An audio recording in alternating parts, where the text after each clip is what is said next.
Hi நண்பர்களே, எல்லாரும் எப்படி இருக்கீங்க? நல்லா இருக்கீங்களா? நாங்கள் நல்லா இருக்கோம். இன்னைக்கு என்ன லஞ்ச் பாக்ஸ் இன்னைக்கு செய்யறதா சரிங்களா? இன்னைக்கு முட்டை சாதம் செய்ய போகிறோம். இது ஈஸியான டிஷ்ஷு. சாப்பாடு வடித்து ஆற வைக்கிறதுக்கு மட்டும்தான் டைம் ஆகும். அப்புறம்லாம் ஒரே 10 நிமிஷத்தில் செஞ்சிடலாம்.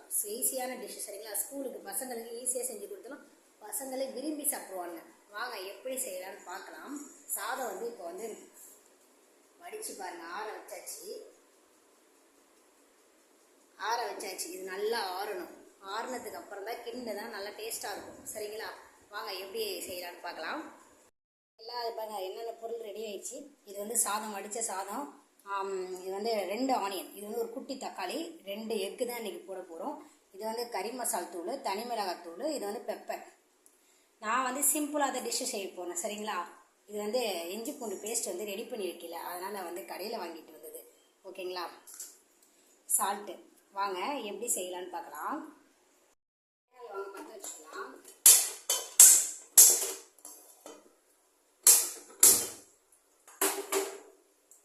நல்லா சூடாகட்டும். சூடாகணும்ல ஆயில் போட்டுக்கலாம்.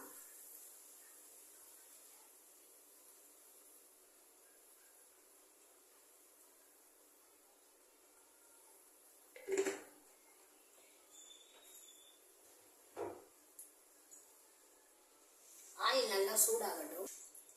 எண்ணெய் நல்லா சூடாயிடுச்சு. இப்போ ஆனியனும் பச்சை மிளகா போட்டுக்கலாம்.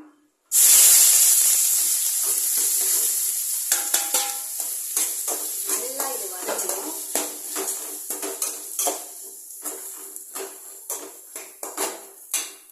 இது நல்லா வதங்கட்டும். நல்லா வதங்கிச்சு. இப்போ இஞ்சி பூண்டு பேஸ்ட் போட்டுக்கலாம்.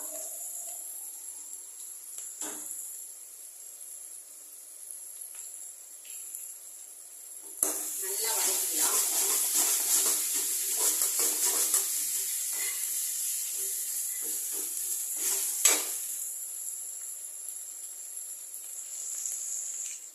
நல்லா வதங்கிச்சு. இப்போ தக்காளி, கருவேப்பிலையும் சேர்த்துக்கலாம். நிறைய பொருட்கள் இல்லை, அதனால் இருக்கிறத வச்சு நாங்கள் சமைக்கிறோம் ஃப்ரெண்ட்ஸ்.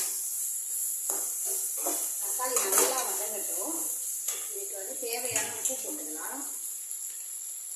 இதுக்கு மட்டும் ஃபஸ்ட்டு தேவையான உப்பு போட்டுக்கலாம். அப்புறம் முட்டை உடச்சி ஊற்றினா அதுக்கு ஈக்குவலாக உப்பு போட்டுக்கலாம்.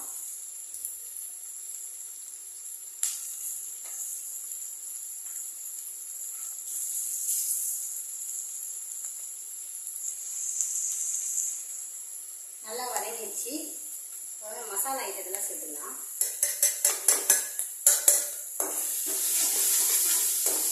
அடி பிடிக்காம இருக்கும். ஸ்லோ பண்ணி வச்சுக்கணும்.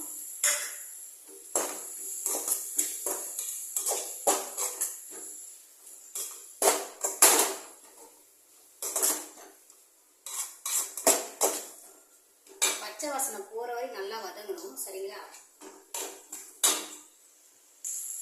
வாங்க முட்டையை உடைச்சி ஊற்றிக்கலாம்.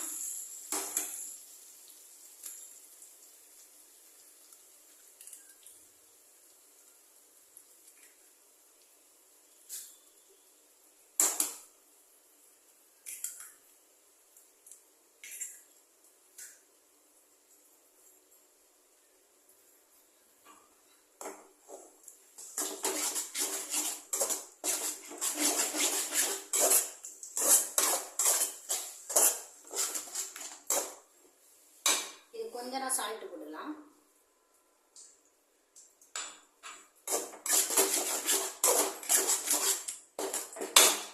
அரை வேக்காடு மட்டும் நல்லா வதக்கு. வாங்க சாதத்தை கொட்டிக்கலாம்.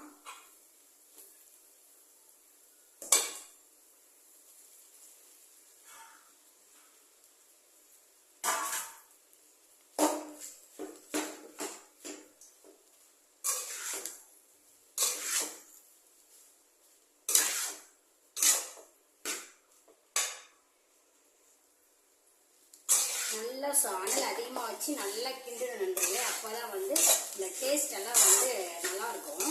ஃப்ளேவர்லாம் அதோட விட்டுரும். நான் காரம் கம்மியாக தான் போட்டிருக்கேன். தம்பி காரம் கம்மியாக தான் சாப்பிடுவோம், அதனால் காரம் கம்மியாக போட்டிருக்கேன். உங்களுக்கு ஏற்ற மாதிரி காரம் கொஞ்சம் அதிகமாக கூட போட்டுருங்க, நல்லாயிருக்கும்.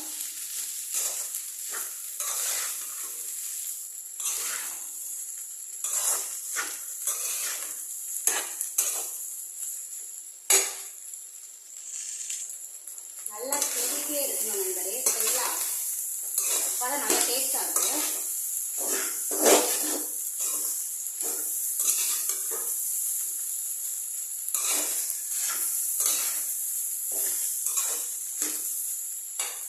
முட்டை சாதம் ரெடி ஆயிடுச்சு நண்பர்களே. முட்டை சாதம் ரெடி ஆயிடுச்சு. இது வந்து நான் நிறைய பொருளெல்லாம் போடல, வீட்டில் கம்மியாக தான் இருந்துச்சு, அதை வச்சு செஞ்சாச்சு. ஓகேங்களா?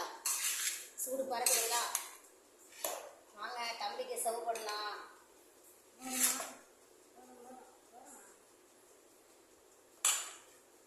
சுவையான முட்டை சாதம் ரெடி. ஓகேங்களா? வீட்டில் நீங்களே செஞ்சு பாருங்க, சூப்பராக இருக்கும். சரிங்க நண்பர்களே, பாய் பாய். அடுத்த வீடியோவில் பார்ப்போம்.